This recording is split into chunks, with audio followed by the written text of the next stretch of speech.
Nothing is impossible with God. ஆண்டவரால கூடாத காரியம் ஒன்றுமே இல்லை.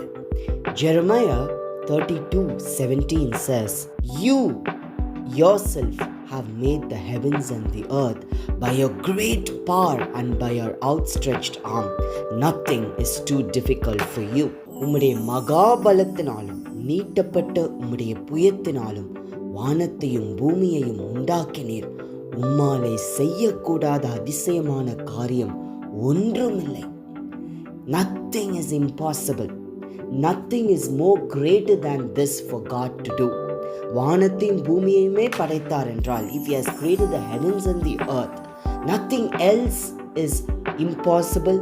Nothing else is too hard for God. வேறு எதுவுமே முடியாததாய் இருக்க முடியாது. வேறு எதுவுமே கடினமானதாகவும் இருக்க முடியாது. வானத்தையும் பூமியையும் அவருடைய வல்லமையினால by merely stretching out his arm, அவருடைய வல்லமையின் கரங்களை நீட்டினதினால, அவருடைய புயத்தினாலே, நீட்டப்பட்ட புயத்தினாலே, கரங்களினாலே எல்லாவற்றையும் செய்தவர் இதையும் செய்ய முடியும் என்று எரேமியா எழுதுகிறார். நீட்டப்பட்ட உம்முடைய புயம் என்று எழுதுகிறார்.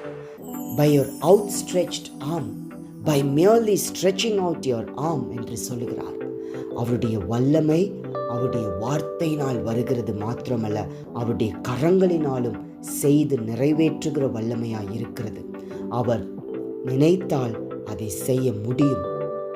அவர் நினைத்தால் அதை உருவாக்கி கொடுக்க முடியும். God can create it for you. அவர் புதியதை தோன்ற செய்கிற தேவன். உங்களுடைய வாழ்க்கையில இதுவரை முடியாததாய் இருக்கிற காரியங்களை புதியவைகளாய் தோன்றி செய்து உங்களுக்காக கொடுப்பார்.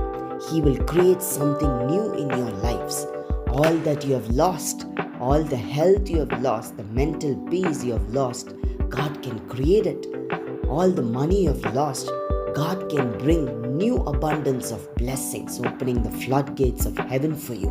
உங்களுக்காக அவர் செய்ய முடியும். Let's pray.